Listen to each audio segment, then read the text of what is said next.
Happy post-food present day, everybody. This is the Atheist Chef, and now that Christmas is over and I'm still got some off days, I'm going to be working on a video. Or two, or three, who knows. This video is basically going to talk about the ambiguity of creationists. If you've been keeping up with me at all, I have done some videos with Thick Shades, a Christian creationist. I've done two discussions with him, and then recently I've mostly just been talking with him in the comment section, exchanging and debating and whatnot. However, I just can't get past these creationistic tendencies. Now there's quite a few things that they tend to fall back on, and I want to go into a little bit greater detail to prepare those of you like myself that have to interact with them, and sometimes just find yourself just scratching your head and just saying, well, okay, sure. So, let's begin. The problem that I and other atheists have with creationists is, well, it's not science. I mean, science is testable, it's falsifiable, it's not ambiguous. You can make predictions from it.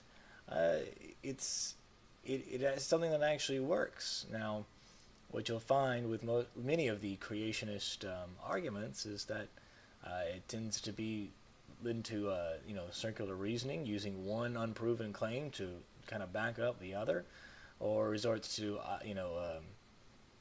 well, we don't know this. This could have happened. This could be but with no proof behind it. So I come across this a lot, and so I thought maybe I would help you guys out and kind of help maybe identify what these people are saying and how to best respond to it, or at least how to best think about what's actually being said here. So let's begin. Creationists often say, well, we don't know what the pre-flood climate was. Well, I'm going to ignore that whole fact that we don't have any proof for a flood, and the idea that you're using an unsupported claim to try and bolster another unsupported claim.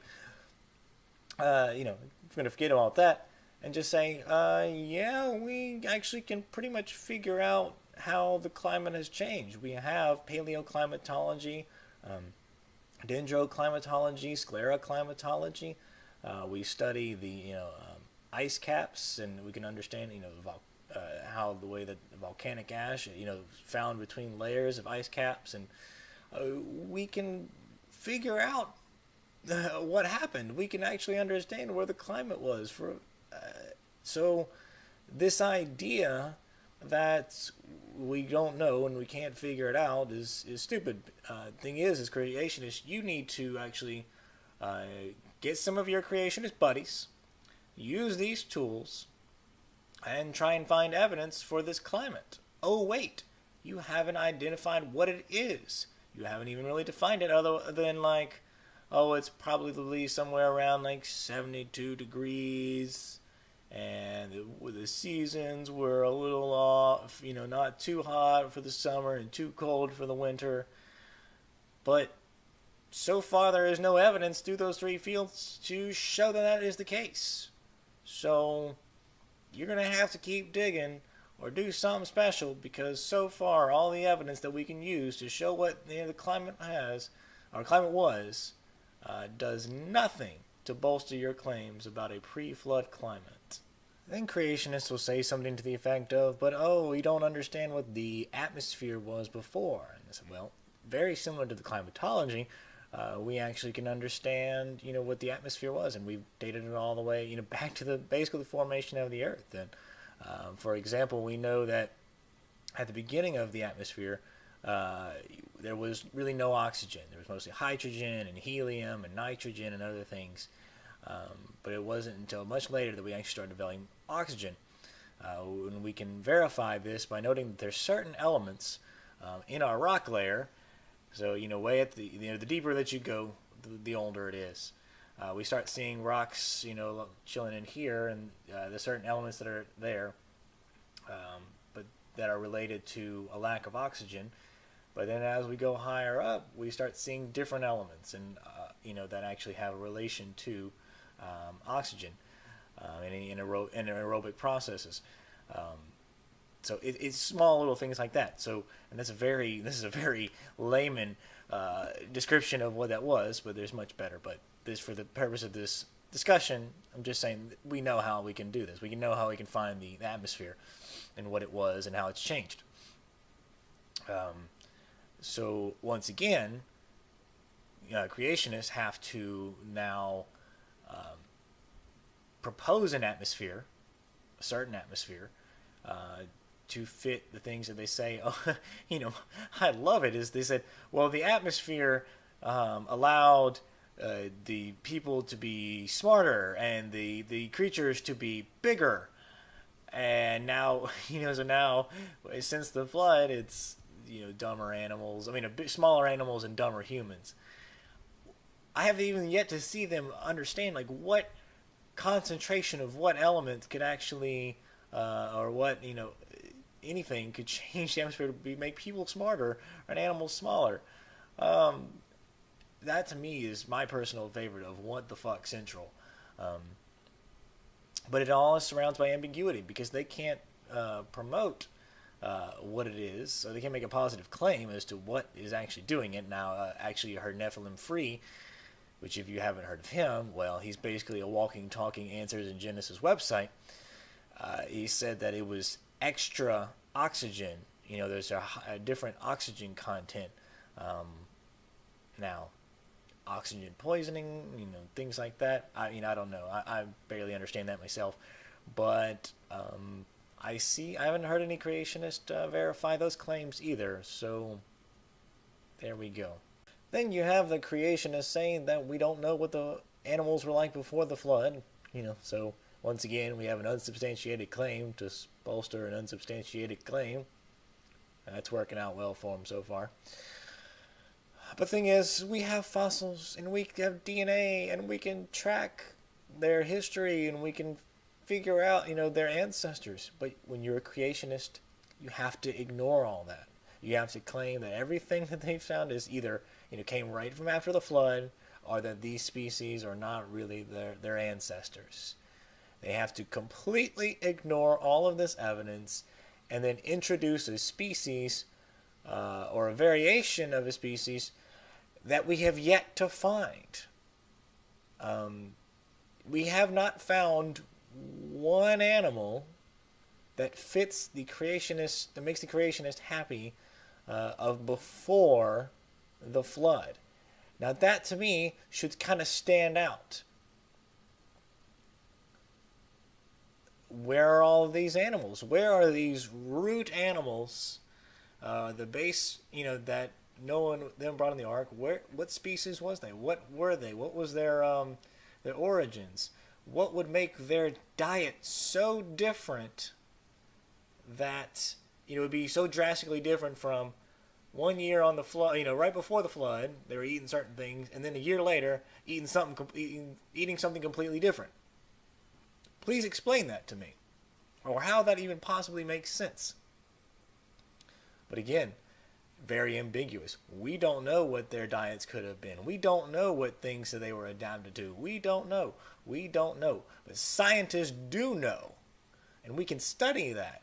We can look at the paleontology, and we can look at the migratory patterns, and we can look at, we know what we can find, and we know how to find what these animals were and what they ate and what they were around. It's so obvious to us, but they have to ignore that to be able to bolster their claims or their ambiguous claims. Not even a positive claim, not even one that can be tested or falsified or anything.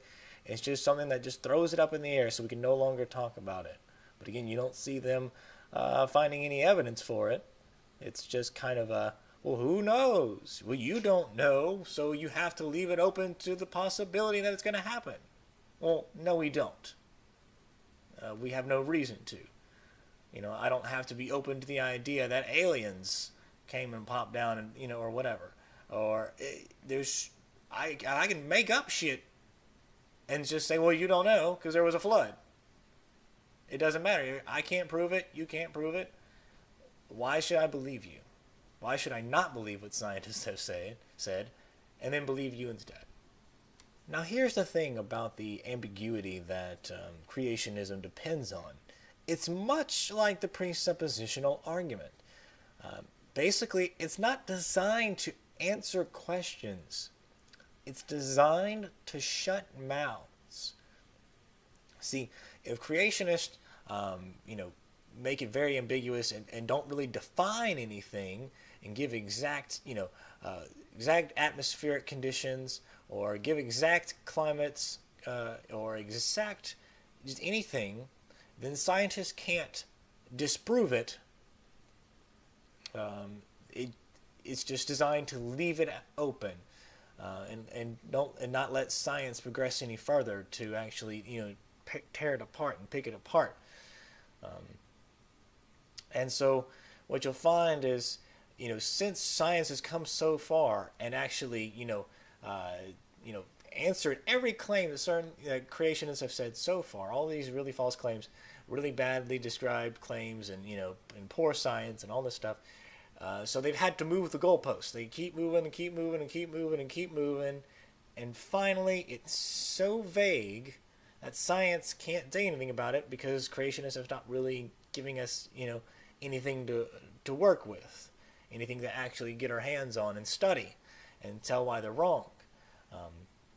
So with that ambiguity, they're no longer trying to reach the scientists. They are trying to reach the layman, because the laymen don't know this much about science. So you can probably convince the layman, with that. It's a great tactic. However, it's completely dishonest. And when all else fails, and you've backed them into the corner, and you've shown them how it's not physically possible for something to happen, like the animals on Noah's Ark, they're going to resort to, leaning back, ripping open their jacket, and you see the big bomb, and you got the handle right here, and across the top it says, God did it. And then they press the button, and that's the end of the conversation. They can't go any further. And it's a shame, because it's just a nuke that just ends it all. There's no further discourse, there's no further discussion, there's no further thinking or questioning or understanding that they could be wrong. It's God did it. It's a good tactic, but it's also dishonest. Creationists tend to fall in the same traps as their presuppositionalist brothers and sisters do. See, creationists should be trying to prove the impossibility of the contrary. Basically, they should be trying to show how science exclusively proves that there was a giant global flood and a pre-flood environment and a pre-flood atmosphere that allowed for giant animals and really smart humans, that an oxygen content was able to do that. But it doesn't. And since science fails them, they have to resort to ambiguity. And so now we have to deal with it. So again, the four main points that you're going to come across are: we don't know the pre-flood climate, we don't know the pre-flood atmosphere, we don't know the animals, what they were like before the flood, and 4, God did it. It's not science. It's ambiguity, special pleading, moving the goalposts, all these things. Just, it's not science. This is the Atheist Chef signing off. Thank you so much. Peace. Happy post-food present day, everybody. This is the Atheist Chef. And now that Christmas is over and I'm still got some off days, I'm going to be working on a video. Or 2, or 3, who knows. This video is basically going to talk about the ambiguity of creationists. I and other atheists have with creationists is, well, it's not science. I mean, science is testable, it's falsifiable, it's not ambiguous. You can make predictions from it. Uh, it has something that actually works. Now, what you'll find with many of the creationist arguments is that it tends to be into circular reasoning using one. If you've been keeping up with me at all, I have done some videos with Thick Shades, a Christian creationist. I've done 2 discussions with him, and then recently I've mostly just been talking with him in the comment section, and exchanging and debating and whatnot. However, I just can't get past these creationistic tendencies. Now, there's quite a few things that they tend to fall back on, and I want to go into a little bit greater detail to prepare those of you like myself that have to interact with them, and somehow sometimes just find yourself just scratching your head and just saying, well, I don't, okay, sure. So, let's begin. The problem that an unproven claim to kind of back up the other, or resorts to, well, we don't know this. This could have happened. This could be, but with no proof behind it. So I come across this a lot, and so I thought maybe I would help you guys out and kind of help maybe identify, what these people are saying and how to best respond to it, or at least how to best